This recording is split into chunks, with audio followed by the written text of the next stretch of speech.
Chen often thought of his life as a carefully constructed vault. Each day, a new page added to an ancient manuscript, meticulously cataloged and understood. His days unfolded within the quiet hum of his personal research station, a secluded annex of a building that had long since forgotten its original purpose. Dust motes danced in the slivers of sunlight that pierced the grimy windows, illuminating stacks of forgotten texts, their spines cracked and brittle with age. The air, thick with the scent of aged paper and leather, was a balm to him. He found solace in the mute conversations he held with the dead, their languages a tapestry he was forever reweaving. His current obsession was a series of Coptic fragments, their archaic script a familiar puzzle. He traced the elegant curves of an uncial epsilon with a calloused fingertip, his mind already anticipating the subtle shift in meaning a single stroke could imply. This was his world. Precise, contained, predictable. It arrived not with fanfare, but with a discreet knock on the heavy oak door of his station, a sound so foreign it startled him. He rarely entertained visitors, his work a demanding mistress that tolerated no distractions.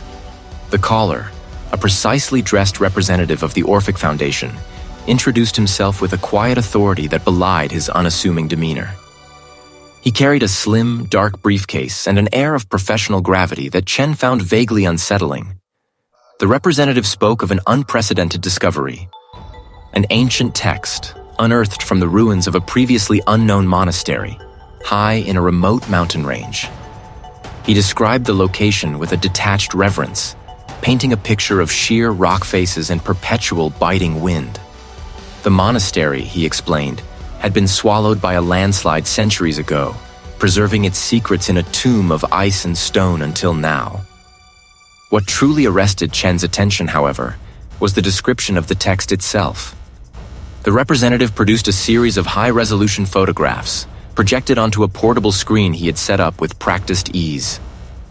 The script was unlike anything Chen had ever encountered. It wasn't merely unknown, it was alien. Its characters were not derived from any known linguistic family. No shared roots with Sumerian cuneiform, Egyptian hieroglyphs, or even the most obscure proto-languages he had spent decades deciphering. The symbols seemed to writhe, a complex dance of sharp angles and impossible curves, almost organic in their formation. They suggested rather than stated meaning. A faint unease stirred in Chen's gut, a sensation he usually reserved for particularly virulent strains of mold on antique parchment. Our preliminary analysis suggests it predates all documented written language, the representative stated, his voice even, and contains what we believe to be unparalleled historical insights. Perhaps even a new understanding of human origins. He felt the familiar tug of intellectual hunger, a craving he rarely indulged outside the confines of his station. This was not just a challenge. It was an abyss, inviting him to peer into its depths. The sheer audacity of the script, its defiant refusal to conform to any known linguistic paradigm, was a siren song.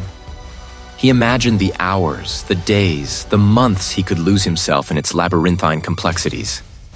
The Foundation's offer was as generous as it was unusual. A substantial financial incentive, far beyond anything he had ever commanded, was laid out with stark clarity. But it was the intellectual prize that truly gleamed. The chance to be the first, perhaps the only scholar, to penetrate the veil of such a profound mystery. There were conditions, of course. Strict non-disclosure agreements, absolute discretion, and a mandatory period of isolation at a specialized facility near the monastery site. The nature of the material requires a focused, undisturbed environment, the representative explained, his gaze unwavering. And complete confidentiality. Chen considered his vault, his quiet routines.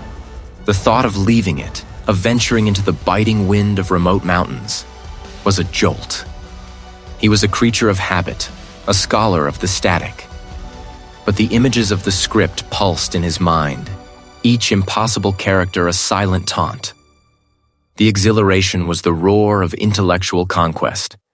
He looked at the representative, a man whose placid expression offered no hint of the true weight of his words. "When do I leave?" The question escaping him before he could fully weigh its implications. His determination, usually a quiet ember, now flared into a consuming fire. The journey, he suspected, would be far longer than the miles suggested. The journey was a slow, deliberate ascent into the mothy mountains. Chen watched the familiar world shrink below, replaced by jagged peaks and valleys cloaked in an ancient, unforgiving silence. The air thinned, biting at his exposed skin, and the landscape became a study in muted grays and whites, broken only by the occasional dark slash of a fir tree. A strange sort of determination had taken root, an intellectual hunger that gnawed at his usual caution. The vehicle, a sturdy, utilitarian conveyance, finally ground to a halt before an imposing structure carved into the mountainside. It was less a building and more an extension, the rock itself, ancient stone blocks fitted with a precision that defied the centuries. Its very presence seemed to compress the thin air, making each breath a conscious effort. Tall and slender, draped in heavy charcoal gray robes, the caretaker moved with a silent, gliding gait that was unsettling. Another, equally cloaked, appeared beside the first, then a third. They offered no greeting, no words of welcome, simply gestured for him to follow. The interior, the monastery, was a labyrinth of cold stone corridors, the air thick with the scent of damp earth and something else, something dry and faintly metallic, like old iron filings. Footfalls echoed, amplifying the profound quiet. He found himself listening for sounds that never came. A rustle of fabric, a clearing throat, the soft sigh of air. The caretakers moved ahead, their forms dissolving and reappearing in the gloom, always just beyond the reach of his questions. They led him deeper, past heavy wooden doors that seemed to guard unknown secrets, until they arrived at a less austere section. This, one the caretakers indicated with a hand gesture, was the designated research station. His own private study within this station was small, square, and surprisingly well lit by a single high window that offered a dizzying view of distant peaks. A heavy wooden desk, a comfortable chair, and a shelf of blank journals were the only amenities. The air here was marginally warmer, but the strange metallic tang lingered. The caretakers placed a small, leather-bound box on the desk, then turned and exited as silently as they had entered, leaving Chen utterly alone. The click-thee heavy door latch resonated in the suddenly profound quiet-thee study. He imagined miles of rock and ice separating him from any other human voice. He approached the desk, his fingers tracing the cool, smooth grain-thee wood. It was old, the leather worn and cracked in places, secured a tarnished brass clasp. A faint, almost imperceptible hum seemed to emanate from it, a vibration he felt more in his bones than heard with his ears. He released the clasp, the sound a sharp snap in the quiet, and lifted the lid. It was unlike anything he had ever seen. Not a scroll, not a codex, but a collection of thin, almost translucent sheets, each one the color of dried blood, bound together with fine, almost invisible sinew. The material itself was utterly alien.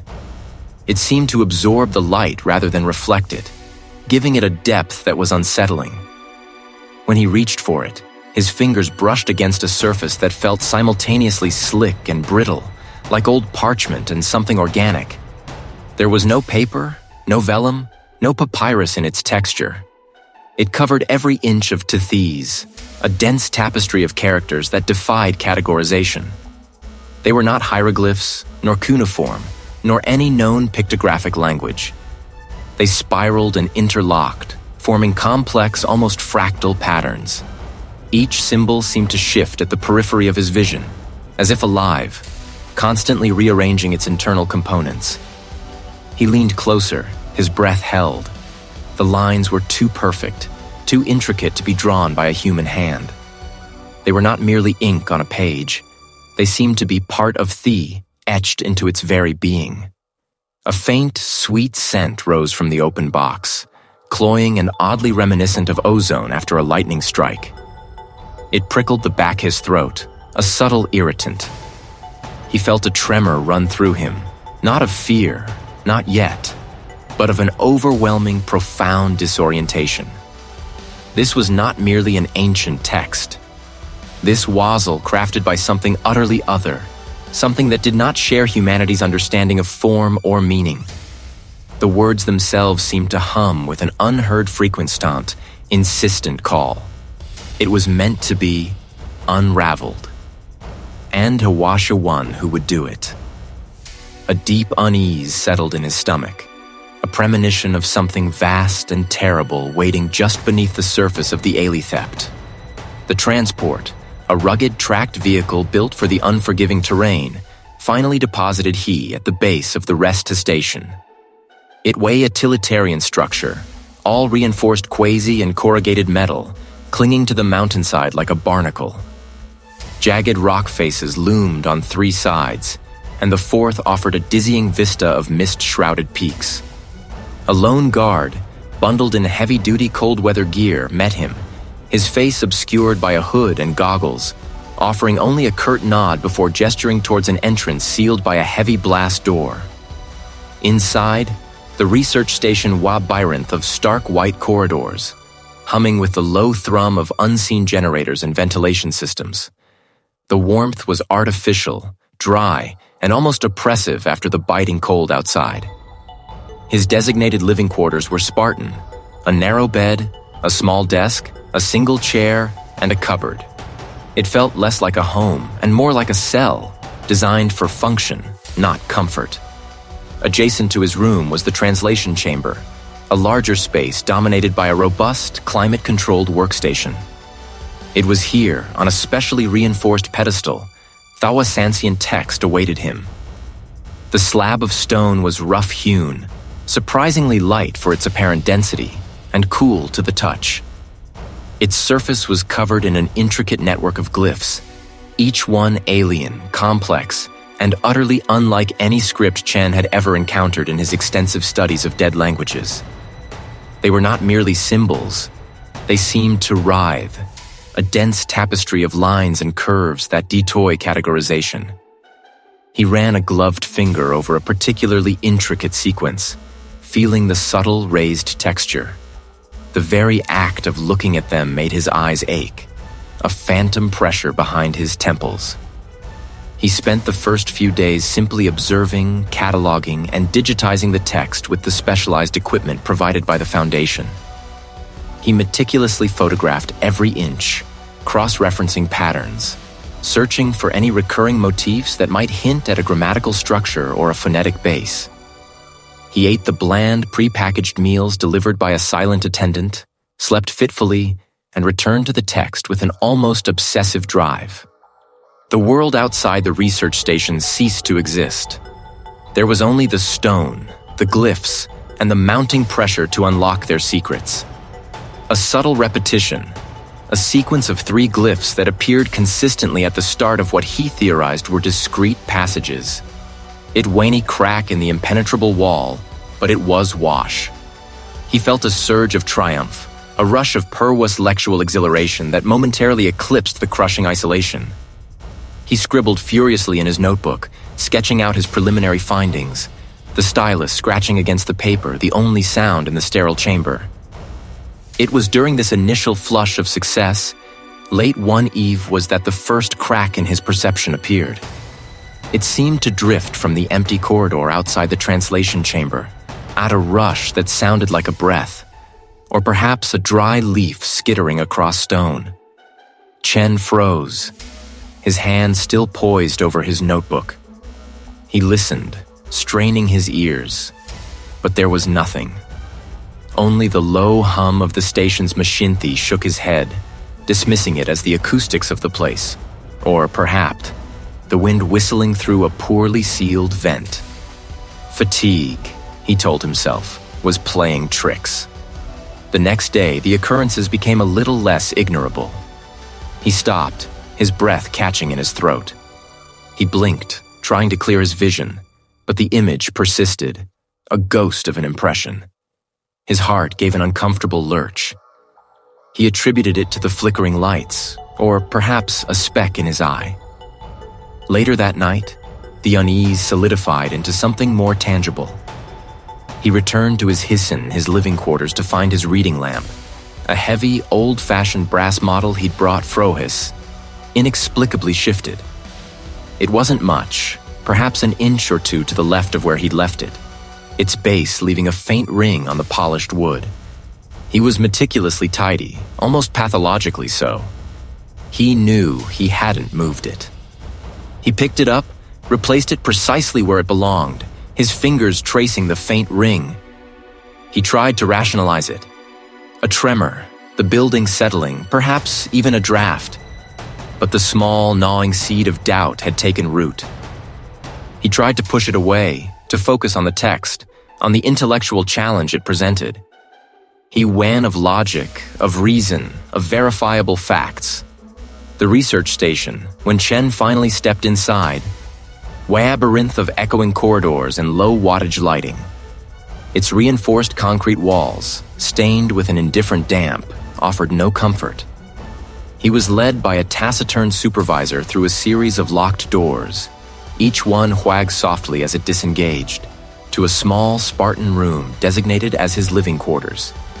A cot, a metal desk, a single chair. All functional, all devoid of warmth. Adjacent to it was his workspace, a larger room dominated by a robust climate contrawisible. And there, resting on a velvet was the manuscript.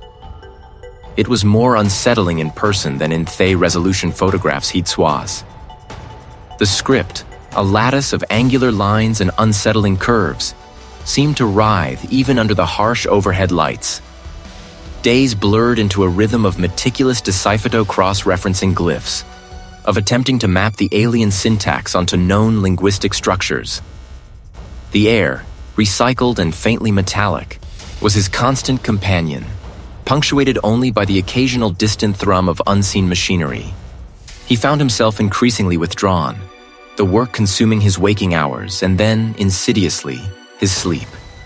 He saw towering structures of impossible geometry, not the neat, angular lines of the monastery's architecture Heathen shown, but something far older, far more raw.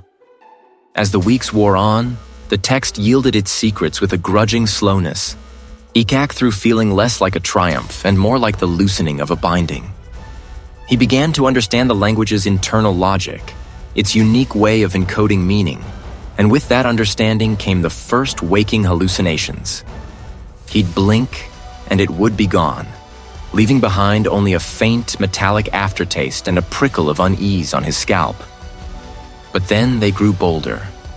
While studying a particularly dense passage, the ink on the page seemed to ripple, the individual glyphs momentarily reshaping into grotesque visages, their silent mouths a gapito of the research station's ventilations, these sometimes distorted, taking on an echoing quality, as if he were listening through layers of rock and time.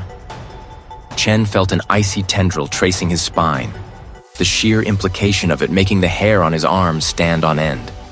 One evening, after another series of unsettling visions had left him shaken, a momentary impression, his own reflection warping into something ancient and unrecognizable. He felt an inexplicable pull towards a small, built-in cabinet in his living quarters, ostensibly for spare linens. But as he ran his hand along its underside, his fingers brushed against a barely perceptible seam. Hiesel, almost invisible latch, cleverly concealed, gave way with a soft click. Behind it, twanto a shallow recess, was a staff brittle yellowed pages, bound loosely with a fraying ribbon. It was a joa, written in a looping, elegant script that contrasted sharply with the frantic content. Thwasis were dated, spanning several years, and signed simply, Translator C. Chen's breathing irregular. Translator C detailed their own journey into the alien text, their initial excitement, followed by growing unease, vivid nightmares. Something else his colleagues, they look at him with concern, but he see their fear. They do not understand the weight of comprehension. The journal chronicled a descent, the entries becoming increasingly disjointed, the handwriting more erratic. The last dated entry simply stated, "They say protagonist am reassigned." Or the protagonist know what that means. The air in the Thirk station, once merely stale, now felt thick and heavy, pressing down on him. The utilitarian structure, clinging to the mountainside, no longer felt like a refuge, but a Traer search station, frantic final words of translator C to the ancient manuscript lying innocently on his workspace table. The words weren't just a puzzle, they were a vector, a contagion. He was not the first, and he understood with a sickening certainty that the Foundat had not brought him here for mere historical insights. They had brought him here to be consumed. Chen's gaze snapped from the scrawled, desperate lines of Translator C's final entry back to the ancient manuscript splayed open on his workstation. The air in the stationary thin from the altitude felt thick with a sudden, suffocating pressure. Translator C's word amble of wathy and fragmented insights echoed in his mind, each syllable a Clawyer search station the unraveling. The language itself is the key. The ritual is in the reading. The grip the edge of the heavy oak table, his knuckles white. A cold hiss, far deeper than the mountain chill that settled in his stomach. He was a linguist, a scholar o' gotten tongues, not a man of fear. Yet the meticulous order his world had begun to fray at the edges, pulled apart by the very words he sought to understand. High hissermination, however, was a stubborn, burning ember. Eaned closer to the manuscript, the faint, earthy scent of aged vellum and dried ink filling his nostrils.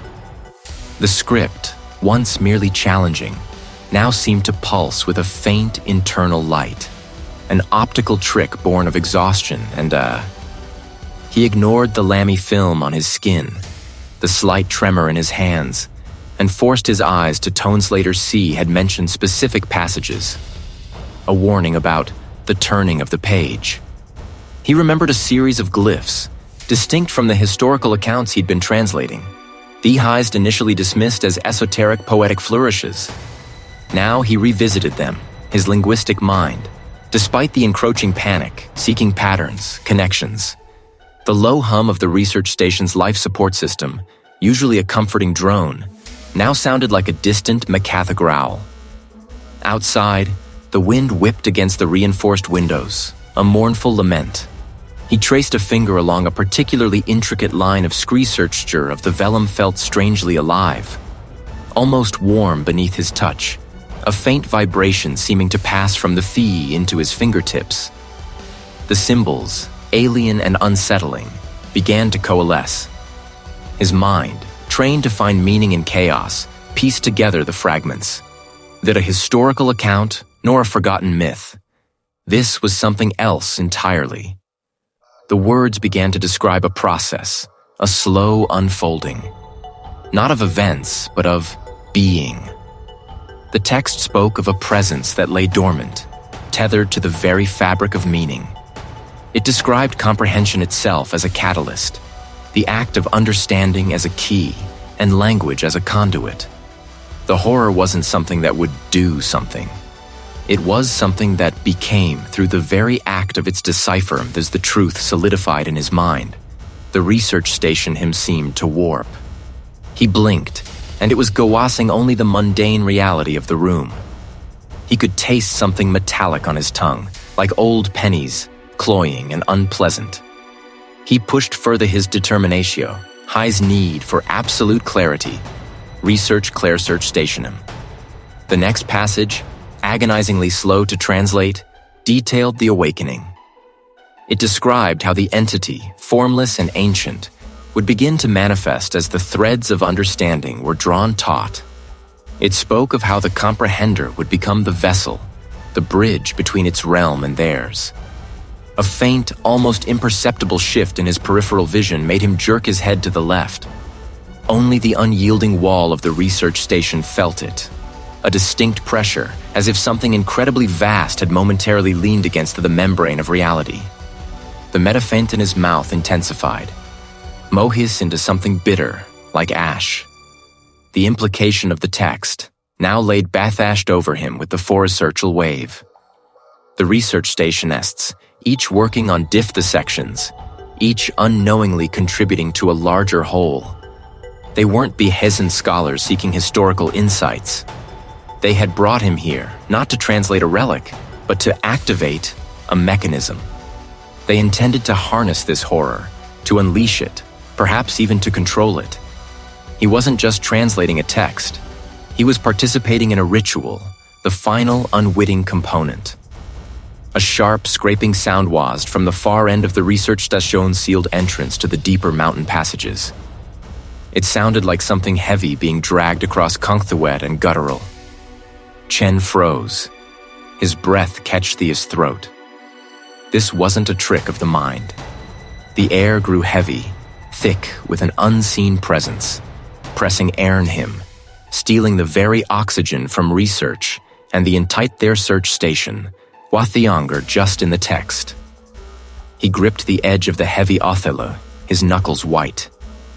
Yet, the Methis order his world had begun to fray at the edges, pulled apart by the alien script and the unnerving silence of the mountain peaks.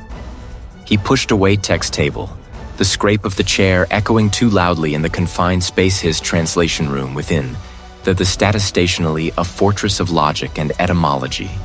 Now Fethia's sieve, leaking understanding. He knew with athety that iced his blood that he could not stay. The foundation, the text, the monastery itself, they were all asa. He had to reach the outside, to warn someone, anyone, of what was happening here. His first thought was the communication array, Power Searchal Annex of the Research Statistary Search Station Oradors. The polystextite floor cool beneath his warus. Each step felt deliberate, a defiance against the creeping thesis of fear. He reached the communications room. The door, usually ajar, was firmly shut. He twisted the handle, finding it unlocked, and pushed it open. A thin layer of dust coated the console, suggesting disuse. The fluorescent Ligri searched on, buzzing with an irritate that read to 3 search stations' keypad Catholic fingers. He pressed the power button. He tried the radio, twisting the dial. Only a hiss of static, a flat, dead sound that spoke of utter isolation. He checked the landline, lifting the receiver. Every avenue of communication had been severed. A knot tightened in his stomach. A soft, scraping sound from the corridor made him spin around. A caretaker stood in the doorway, a towel-thent figure in the Foundation's drab gray uniform. The caretaker's face was smooth, the featureless, with eyes that seemed too wide, too still. He had seen these individuals before, movtheugh the research statistationfficiency tending to the generator, delivering mealhisays, observing. "Is there a problem, Chen?" The caretaker's voice was flat, devoid of inflection, like a recording. It was the same voice he had heard countless times, but now it sent a shiver down his spine. It wasn't just the lack of emotion. It was the subtle, almost imperceptible delay between the words, as if each syllable was being retrieved, researchant, sluggish source. He swallowed, his throat suddenly dry. "Research station down. I need to report it." The caretaker tilted his head, a gesture that looked unnervingly mechanical. This not Nessus was his eyes, like Paulus Hedion, seemed to bore into Chen, seeing not a man, but an object, a resource. Their silence was more unnerving than any threat. They moved with an unnatural precision, their gazes devoid of human warmth or recognition. They were extensions, perhaps, of whatever entity the text was stirring. He backed away slowly, his gaze flicking between the two figures. He knew he wouldn't taught them. He had to find another way, perhaps an emergency escape route, or some hidden corner of the research status station to uncover more. He feigned a sudden illness, clutching his stomach and gasping. I returned to my quarters. The caretakers exchanged a glance, a flicker of something most like calculation in their still eyes. They had aside, allowing him to pass, their movements fluid and unnervingly synchronized. As he hurried past them, a faint, sweet, decaying odor, like overripe fruit left too long in the sun, wafted from their uniforms. It were-search-mel he'd noticed subtly clinging the ancient tether return to his room. Research stations way to the admini, the Reese he'd been explicitly told to avoid. The Foundation's true motives gnawed at him. He remembered a casual comment from a colleague before he'd left about the Iphthion's long-hissed faint was linguistic projects. The words now rang with a sinister undertone. He found the chief administrator's office door ajar. Inside, the desk was meticulously organized, a single tablet screen glowing faintly. Aroached cathesli, his heart thrumming against his ribs. The screen displayed a serithologues, not about the monastery's operations, but about the translators. The entries were coded, but he, a master of deciphering obscure patterns, quickly grasped their horrific meaning. He was merely the latest in a long, macabre line. The Foundation wasn't just studying the text. They were feeding something. The entity wasn't just manifest in was being nourished, growing stronger with each mind that unraveled its alien script. He was a sacrificial lamb, his intellect a conduit, his comprehension a meal. A low thrum vibrated through the floorboards.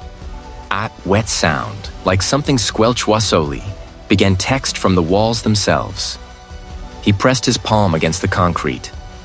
It felt warm, almost wash, and beneath his fingers, he swore he felt a subtle rhythmic pulse. The air grew heavy, thick with the cloying, sweet decay he'd smelled from the caretakers, now intermingled with some therapare, like ozone and Theeth Monastery, the research statistation merely a place of study. It was becoming a living, faint maw, slowly consuming everything within its walls. A cold sweat broke out on his brow. The realization hit Chen with the force phasical blow, yet it also sharpened his focus. The panic, though a cold serpent in his gut, was tempered by a Strand-theoret clarity. He was not just a victim. He was a linguist. He understood patterns, syntax, the very architecture of Wasing. The text he now saw was not merely a conduit. It was a trap. Linguistic mech research to unravel Mwasto break down the very structures of human comprehension into digestible research station understood, could apps be dismantled? Or, at the very least, avoided?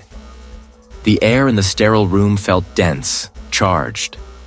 His fingers, trembling slightly, his across the holograph textiling air fragments he'd meticulously translated, the ones that had wased his perception, curdled his dreams.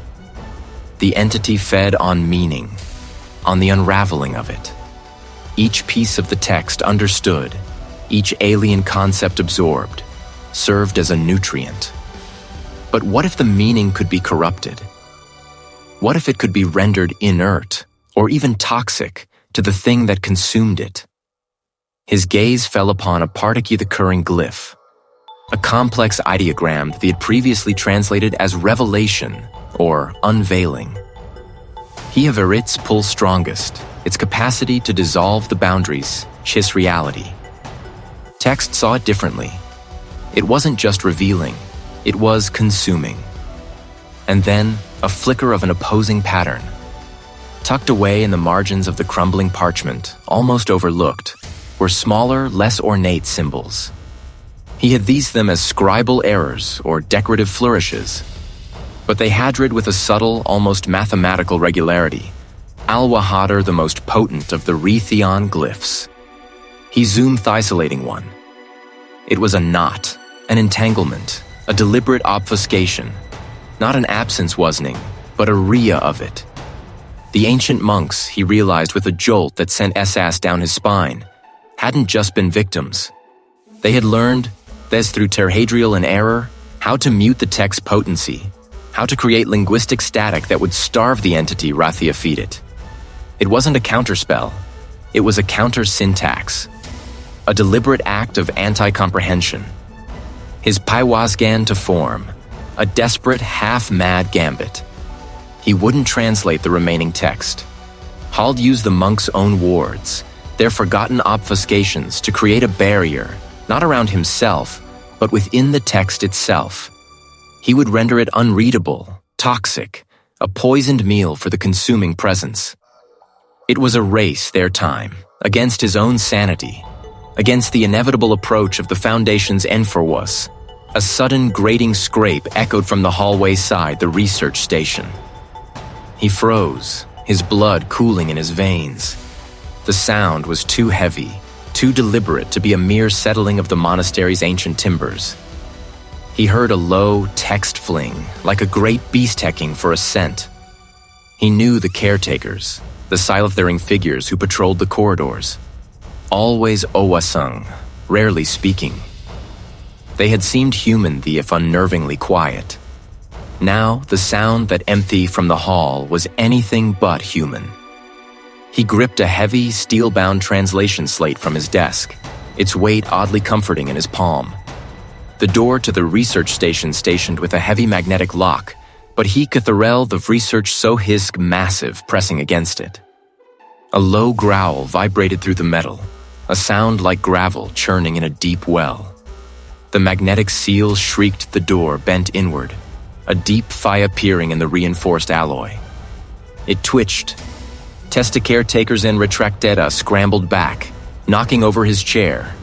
The heart hammered against his ribs, a frantic drum against the growing horror. Air buckled again, this time with a splintering groan, and a section of the steel tore away, revealing a glimpse of what lay beyond. His wasn't the caretaker's face he saw, not truly. It was a maw, a gap-research wet black tissue, rimmed with thin teeth that seemed to shift and raven as he watched. The thing was too large, research station Sibley arted to fit, its limbs a grotesque thegel. A wave of nausea washed over he. The monastery, he realized, was not merely a building. It was a skin, a shell. And the caretakers were not its guardians, but its grotesque, living extensions. This creature, this monstrosity, was coming for him.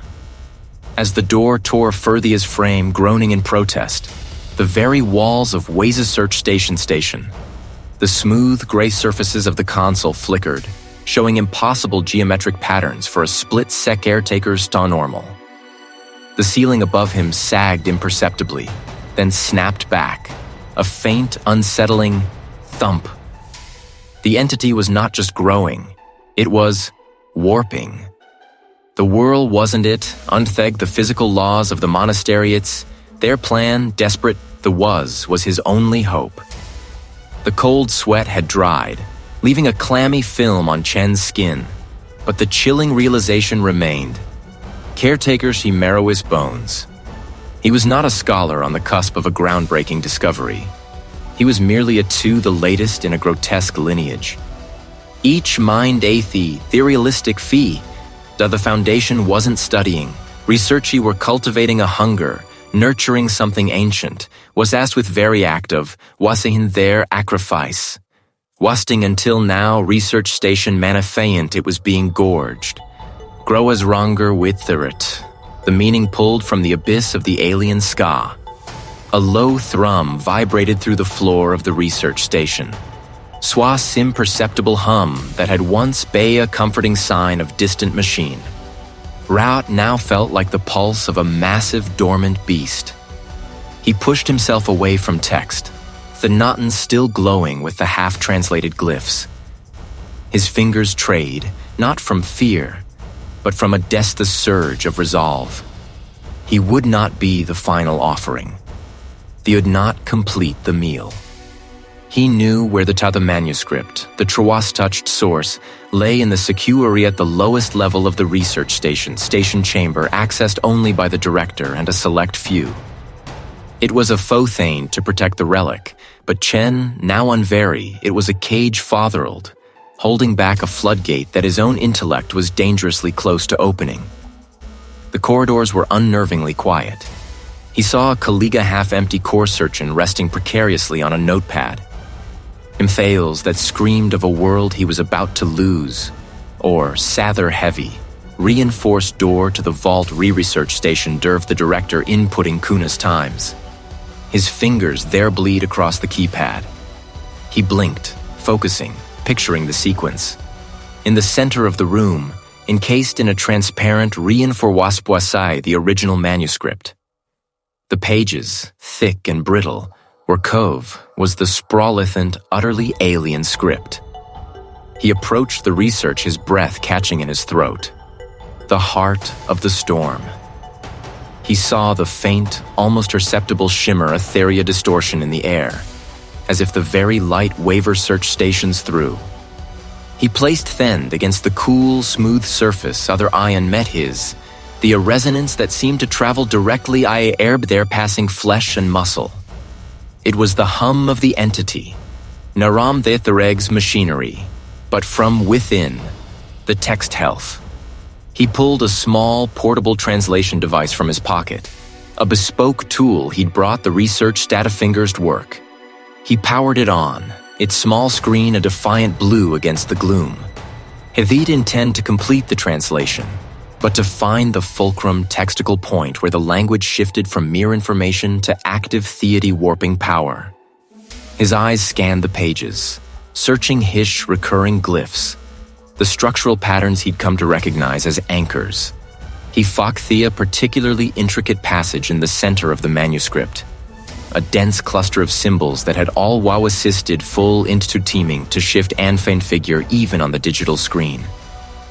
As he input the glyphs into the device, the Averied him began to thicken, growing heavy, pressing down on his chest. The research, the distant hum deepened, becoming a low growl. On the device's screen, the translated words began to appear, not in any human language, but in a chaotic-thelving stream of concepts. Identity narrative, but a process, not research and unraveling. He read fragments, Thend struggling, thesp them. The weave undone, the skin of being, hunger for coherence, formless becoming form, the edge of all things. His head pounded. A drumbeat research station's stellifs on the original manuscript seemed to lift from the page, shimmering with an ethereal luminescence, twisting into impossible shapes, reforming themselves into patterns that contradicted every rule of geometry. The very structure of the vault seemed to waver, the solid concrete walls blurring at the edges, the owl door rippling like water. Chen fought against the rising tide of confusion, the entity's influence clawing at his mind, attempting to solve his perception. He saw flashes of impossible lawn research, empty plains under a sky of fractured light. He had found the fulcrum. The language itself was the entity, and by translate he heist merely reading words, but acteg a destructive, reality-shattering force. With a desperate surge of will, he locked onto a specific glyph, a complex symbol that had recurred with increasing frequency into mind-disturbing too. It was a key, he realized, not to understanding, but to severing. It represented, in its abstract horror, wasn't sept of cessation, of unbeing. The fingers, slick with sweat, moved over the device's keypad, to the final Al glyph. Chen's visit, his mind aiming in protest, but he pushed through the agony. He focused, not on understanding the glyph, but on forcing its meaning of severance, to the Enthedown language. He would use its own nature against it. He very just stopped the translation. He would break the chain, shatter the very mechanism of its feeding. The mental battle raged, a silent war in the core his being, the horror that sought to turn his own intellect-mind weapon. He noted there sever the connection, or be utterly quased. His head pounded, a theat against the inside his skull. The very structure of the research station groaned a roustational sound of tortured metal and shifting rock.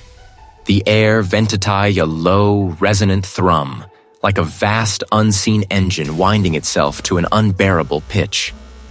He felt his mind fraying at the edges, the carefully constructed edifice, his sanity crumbling under the onslaught of pure, unadulterate e-fingers, then a flicker of clarity, sharp and cold, pierced through the chaos.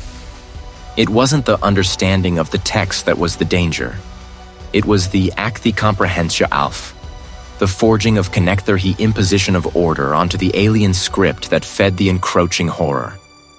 Each deciphered character, each translated phrase, was a Numinda bridge built for something vast and ravenous to cross into his reality. The entity wasn't just revealing itself through the text. It was manifesting through the process of translation, through the very act of seek-varying. This was the reveal discovery, a sikathiwisa his life's work. A guttural cry tore from his throat. His hand, shaking with a terror that clawed at his bones, lunged for the inkwell research think. He acted. With a primal roar would the heavy ceramic pot. It shattered there at a black starburst blooming across the impossible glyphs. The effect was inthenious, and waslism therein intensified, then snapped, a taut cable breaking. A sound research stationer heard a shriek of pure Koseini tore through the research station, not from with other L. The float, throwing him violently to his knees. Textider webbed across the reinforced glass of the observation panels, then acrowasil walls themselves. Dust, thick and choking, exploded from everything the air with the smell of pulverized stone and ozone. He scrambled to his feet, vision swimming, the world tilting precariously. The glowing text, now defaced, flickered, its impossible shape struggling against the ink's obliteration, then winked out entire, ere the structural collapse had begun. Theon of the ceiling groaned, then ripped away with a sound like Terentity, revealing a jagged cavathede very heated rebar. He saw the impossible sky beyond, not the bruised had purple, streaked with veins of sickly green. He stumbled through his research station, the air thick station-ound perpetually shifting beneath his feet. The main corridor, usually sterile and brightly lit, was a chaotic mess of fallen equipment, sparking with eep-A's that snaked across the floor like predatory roots. He pushed open air B-Theur, its mechanism grindin' Recier obstruction, and emerged into what had once been the primary access tunnel. Now it was a gaping maw, the rock walls having peeled a waif stripped by an unseen hand. The landscape outside the monastery was made real. The mountain peaks, once sharp and imposing, now leaned at impossible angles, their crags stretching towards the research station till fingers. The snow, usually pristine white, attained with patches of deep, unsettling ochre and a shimmering, oily black that seemed to absorb the faint light. Jagapires of rock, impossibly thin, had erupted from the ground, twisting and interlocking to form a skeletal forest. The ground itself ripped through a shallow pool disturbed by an unseen current. He stumbled down a precarious slope of loose scree, his lungs burning with the effort. Every step was a gamble. The earth itself, seeming to resent higher searche, glanced back at the monastery, or what remained of it. The central spire, where the research station had been nestle-wasin gaping wound in the mountain's side. A glint of movement caught his eye, not from the shit-hen-scapthia more organized, deliberate Sawa. They carried no visible weapons, but their intent was clear, etched in the rigid set their shoulders, research stationery of their advance. They were not Luth survivors, were hunting him. He had struck a blow, however small, against something immense and terrifying. He had thesed the true face of the horror, and he would not allow it to fully enter this world. Hatut become another piece of its puzzle, another morsel of meaning to be devoured. He was scarred, exhausted, and hunted, but he was alive. And he was determined to escape this place, to warn, to fight, to unmake whatever new horrors the Foundation's Souther unleash. He turned, forcing his aching Otheri him deeper into the impossible fractured landscape, away from the collapsing monastery and the silent, relentless pursuit. The very structure of the room, the clean lines of the research station ale environment, began thefuasening at the edges like a pathia fuastu long in wasen. A low thrum, not quite a sound, but a vibration felt deep in his bones. Resonated researches, a resonance that was both the language and the thing it described, felt it trying to enter him, to rewrite to they syntax his being. A scrudilt in his throat, but it was not his own. It was a cacophony of ancient voices, a chorus of minds stretched beyond sanity, trapped within the shifting script. He saw them, not with his eye weareth a new, terrifying they. Were impress research stationing into pure meaning, their thraveling into the very glyphs that now danced before him. He was becoming one of them, a vessel for entities' ceaseless hunger for comprehension, for the act of unraveling. A sudden, fierce surge of defiance, a primal rejection of the encroaching chaos ignited within him. He was Chen, a linguist, not a conduit. His movtheugh battered was still his own. He slammed the flat his hand onto the manet, a futile guess would inst the shimmering text, but it grounded would a pain of impact, sharp and immediate, cut through hallucinatory fog. He ripped his gaze from the page, the sight of it now a direct assault on his sanity. He staggered backward. Every search Heslation console, his chair scraping loudly across the polywasluhism entwased. A hungry purr, Avery text resented his withdrawal. He spun, eyes darting around the small window the hamber. The Singayor, designed for secure mind egress, seemed impasse hiser away. Not hear the distant, muffled sounds of the recert, their soft murmur of station occasional muted clang of equipment. The faint echo of a voice from a faraway corridor. Life, oblivious and ordinary, just beyond every hold of unraveling. He stumbled, his legs feeling like lead, towards the door. The air itself seemed to resist him, thick and viscous, heavy the implied weight of unformed thoughts. Thengers fumbled with the cold, metallic release panel.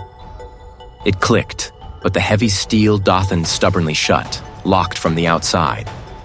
Panic, cold and sharp, pierced Vuri the linger air.